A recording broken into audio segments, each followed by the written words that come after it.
નમસ્કાર ખેડૂત ભાઈઓ અને પશુપાલક ભાઈઓ, સ્વાગત છે આપ સર્વનું આપણા આજના નવા વિડીયોમાં। તો આજે આપણે જાણીશું કે આપણા પશુઓમાં ઘણીવાર એવું પણ થતું હોય છે કે પશુઓને આપણે જ્યારે દોવાનો જ્યારે સમય હોય છે ત્યારે દોવા બેસતા હોઈએ છીએ, ત્યારે એમ કહેવાય કે દૂધ કઠણ આવે છે, ખોરાક પશુનો કઠણ હોય છે।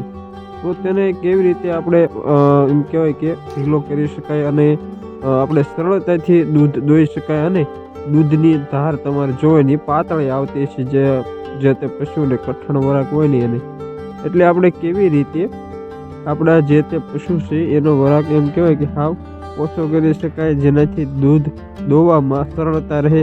આપણે એમ કહેવાય કે 10 થી 15 મિનિટમાં જે પશુ દોવાઈ જતું હોય તે પશુને દોવામાં કલાક થાય છે। એવા એમ કહેવાય કે તેના માટે આપણે શું કરવું કે તેનો વરાક એમ કહેવાય કે કઠણ હોય તેને આપણે તેને ઢીલો કરી શકીએ અને સરળતાથી આપણા પશુનું દૂધ નીકાળી શકીએ, સરળતાથી આપણા પશુનું દૂધ કાઢી શકાય। તો તેના માટે આપણે એક પ્રયોગ કરવાનો છે, એક ઉપાય કરવાનો છે અને તે સફળ જશે જ। સૌપ્રથમ તમારે 200 ml પાણી લઈ લેવાનું છે અને એ પાણીમાં તમારે 20 ml સરસોનું તેલ લઈ લેવાનું, પાણીમાં સારી રીતે મિક્સ કરી દેવાનું। પછી તમારે એક લીંબુ લઈ લેવાનું, આપણે જે લીંબુ હોય ને એ લીંબુ એક લઈ લેવાનું અને એનો રસ કાઢી અને એક ગ્લાસમાં પણ તમારે એડ કરી દેવાનો।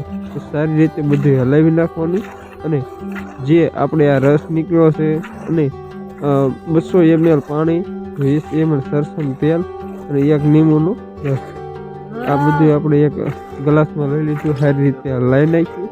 પછી તમારે સાંજ સવાર થોડાક દિવસો સુધી જે તે તમારું પશુ હોય એને આસળે સારી રીતે માલિશ કરવાની, વરાકમાં સારી રીતે માલિશ કરવાની, જેથી તમારા જે તે પશુ હોય એનો વરાક એમ કહેવાય કે ઢીલો પડી જાય અને એમ કહેવાય કે બહુ કઠણ વરાક હોય ને એના માટે જ તે આ પ્રયોગ, અને જે તે પશુઓને આસળમાં દૂધની શેડ એમ કહેવાય કે પાતળી આવતી હોય એના માટે જ છે આ પ્રયોગ।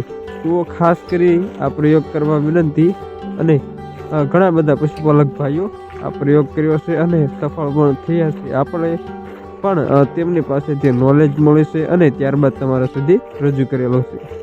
તો બેફિકર થઈ આ પ્રયોગ કરો અને સફળતા મેળવો આ પ્રયોગમાં, કારણ કે આ પ્રયોગ પોતે અમે અને પશુપાલક ભાઈઓએ જાતે કરેલો છે, ત્યારબાદ તમારા સમક્ષ રજૂ કરેલો છે। તો કોઈ પણ પશુપાલક ભાઈઓને આ પ્રયોગ કરવો હોય કે આપણા પશુનો વરાક કઠણ હોય તેને એમ કહેવાય કે પોછો પડી જાય અને દૂધમાં જો પાતળી શેડ પડતી હોય આસળની, તો આસળને પણ એમ કહેવાય કે કૂણો પાડી દે અને શેડ પણ જાડી આવવા મળે। એવો સરસ મજાનો ઉપાય લઈને આવ્યા હતા તમારા સમક્ષ, અને તમે આ વિડીયોને અન્ય તમારા પશુપાલક મિત્રો અને પરિવારજનો સુધી પહોંચાડી દેજો। નમસ્કાર, અને ફરી મળીશું એક નવા જ વિડીયોમાં। આવા જ વિડીયો જોવા માટે આપણી YouTube ચેનલને સબસ્ક્રાઈબ કરી લેજો।